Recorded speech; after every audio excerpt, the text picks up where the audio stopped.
Terima kasih Ketua. Assalamualaikum warahmatullahi wabarakatuh. Salam sejahtera buat kita semua. Yang saya hormati teman-teman di Komisi 3, yang saya hormati juga Pak Mahfud MD, kemudian juga Kepala PPATK, dan juga jajaran yang ada di ruang rapat ini. Sebenarnya saya nggak mau bertanya Pak Mahfud, tapi saya terkejut Pak, ketika Pak Mahfud tadi di ending pernyataan mengatakan begini Pak. Kasihan Bu Sri Mulyani. Apa yang disampaikan oleh Bu Sri Mulyani di depan Komisi 11 itu tidak berdasarkan fakta. Apakah benar Pak Mahfud menyatakan begitu tadi? Kalau tidak salah kita bisa putar ulang. Benar ya? Ini ada dua hal nih Pak. Pak Jokowi percaya Menko Polhukam. Saya yakin juga Pak Jokowi percaya Sri Mulyani. Berarti ini yang bohong siapa ini? Menurut Pak Mahfud, ya Pak Mahfud yang benar. Bu Sri Mulyani bicara tanpa fakta. Coba kita tanya ke Bu Sri Mulyani, mungkin Pak Mahfud, mungkin ya, Bu Sri Mulyani juga akan bilang seperti Pak Mahfud sampaikan. Pak Mahfud bicara tanpa fakta. Saya yang benar, kira-kira begitu lah Pak Mahfud. Bisa terima Pak ya. Jadi ini perlu teman-teman di Komisi 3, saya kira ini bukan persoalan yang ecek-ecek ini ya. Ini persoalan serius buat saya. Ketika Pak Mahfud 8 Maret menyatakan ada 300 triliun transaksi mencurigakan di Kementerian Keuangan, perlu kita bold ini ya. Yang kemudian ada saut bersaut yang agak bergeser lah. Jadi gara-gara statement itu damage-nya has done gitu lah, kira-kira gitu. Kenapa begitu? Mantan Ketua PBNU menyampaikan bahwa seolah-olah mengajak gitu ya, kalau ini yang terjadi di pajak, karena momentum atau statement Pak Mahfud itu tidak terlalu jauh dengan kasus yang sedang ramai dibicarakan. Opini publik pasti Pak Mahfud mengarah ke pajak, pasti itu, nggak mungkin tidak. Sehingga di media sosial saya lihat banyak sekali ajakan untuk memboikot pajak. Ini yang saya baca.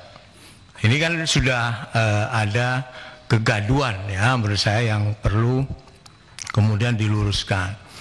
Kemudian Pak Mahfud MD ketika rapat dengan PPATK, saya sengaja tidak bertanya Pak. Kenapa? Karena saya anggap sudah anti klimaks. Kenapa saya menyimpulkan begitu? Saya menjadi clear ketika Pak Mahfud, Kepala PPATK, Bu Sri Mulyani memberikan keterangan pers, Pak. Saya anggap sudah selesai itu. Jadi nggak ada gunanya Komisi 3 memanggil Kepala PPATK waktu itu. Dan saya juga bertanya-tanya, sebenarnya tujuan kita manggil Pak Mahfud MD ini untuk apa? Kesimpulannya apa? Kalau memang apa yang kita mau sebenarnya kan bagaimana membuat terang 349 triliun itu. Terangkah 349 triliun itu? Belum terang, Mak. Nggak ada yang terang tadi yang sampaikan. Yang Bapak bilang agregat tadi. Belum clear. 349 triliun itu apa yang terjadi? Belum ada, Pak. Kita belum tahu. Karena itu ini perlu tindak lanjut menurut saya yang kemudian memang benar harus clear 349 triliun itu. Pertanyaan saya kemudian adalah, kalau buat saya Pak, saya mendukung sepenuhnya apa yang dilakukan oleh Pak Mahfud, membuka data ini seluas-luasnya biar publik juga tahu Pak. Tapi kan publik sekarang sampai hari ini hanya tahu bahwa ada 349 triliun transaksi mencurigakan, Tapi seterusnya nggak ada apa yang harus dilakukan gitu.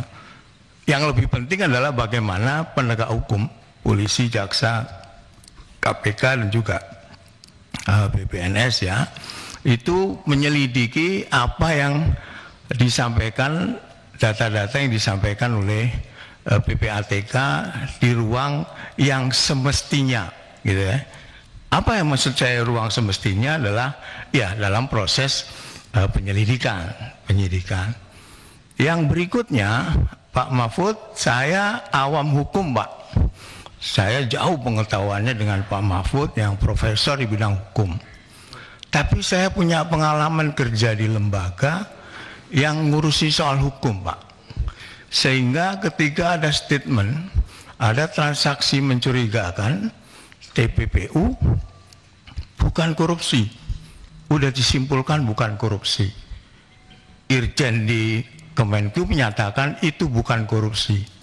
Siapa sebenarnya yang berhak menyatakan itu bukan korupsi atau korupsi? Sepanjang yang saya tahu, TPPU itu ada namanya pidana asal. Saya mohon dikoreksi Pak Mahfud, saya awan hukum. Jadi ada pidana asal, predikat krimnya itu harus ada. Ini TPPU atau bukan? Nah, pidana asal itu bisa berasal dari korupsi. Jangan disimpulkan tidak ada korupsi di sana. Jadi Pak Mahfud, saya ingin tahu apa dasarnya dari pernyataan bahwa 349 triliun itu bukan korupsi. Yang terakhir Pak Mahfud, ya saya memahami apa yang ada di perasaan Pak Mahfud ya, sehingga di awal tadi agak ada emosi ya. Saya memahami itu. Mungkin Pak Mahfud setelah mendengarkan apa yang terjadi ketika ada rapat Komisi 3 dengan PPATK.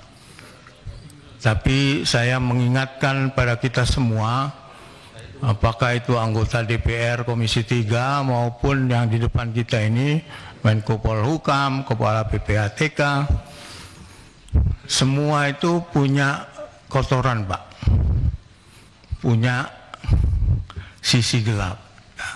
Mungkin ketika kita berkuasa, tidak ada yang berani mengusik-usik itu.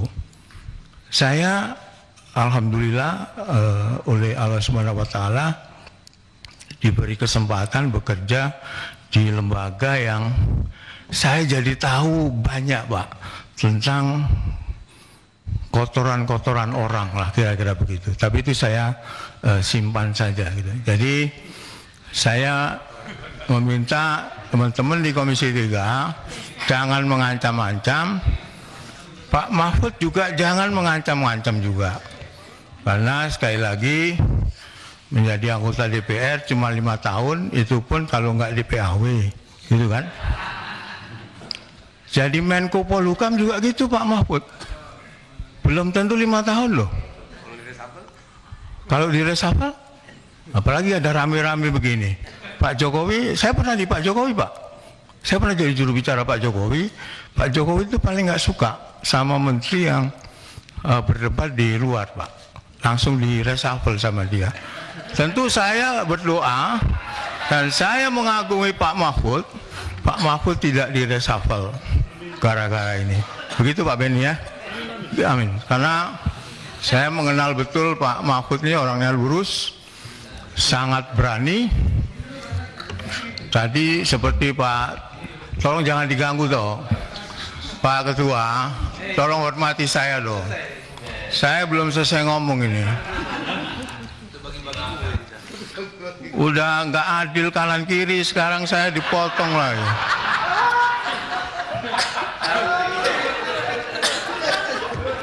Jangan begitu Ketua.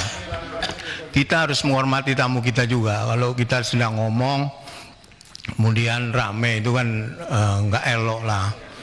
Nah, ini publik Pak Mahfud, publik kalau saya pahami, lihat di media sosial itu semua mendukung Pak Mahfud Pak.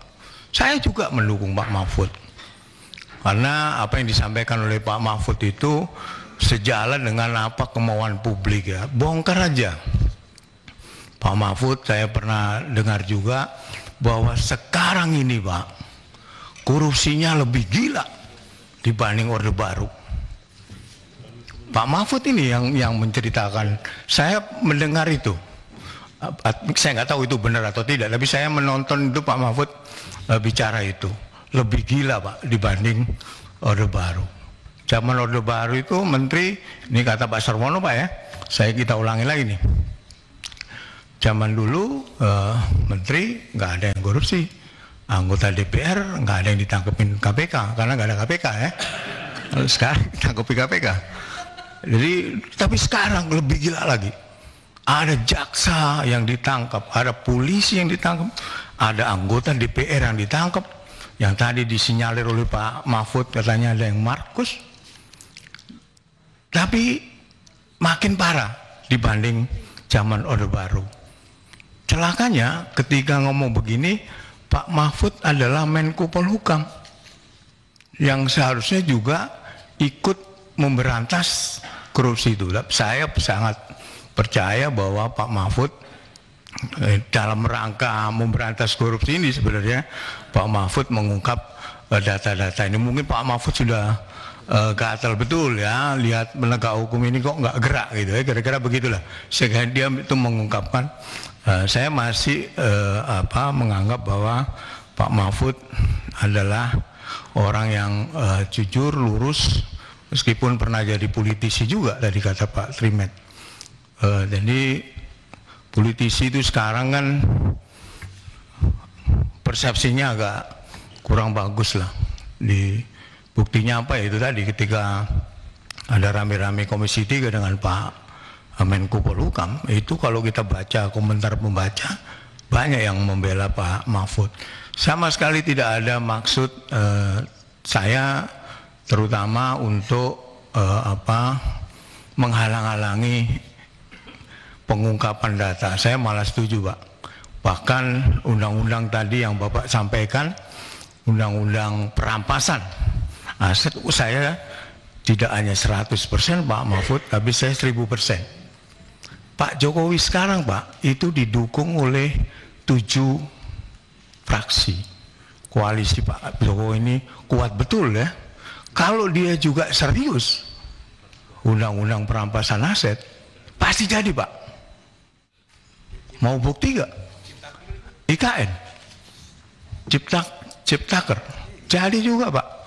Jadi perampasan aset itu saya hakul yakin akan kemudian mempermudah dan memperlancar pemberantasan korupsi di negara yang kita cintai. Yang kita semua prihatin Pak, emang korupsi ini luar biasa sekarang ini, di mana-mana ada, bahkan di ruang-ruang yang terhormat Pak Mahfud ada korupsi. Di ruang-ruang yang sepi dan agak remang-remang ada korupsi. Hakim Agung ditangkap, Ketua MK ditangkap Pak.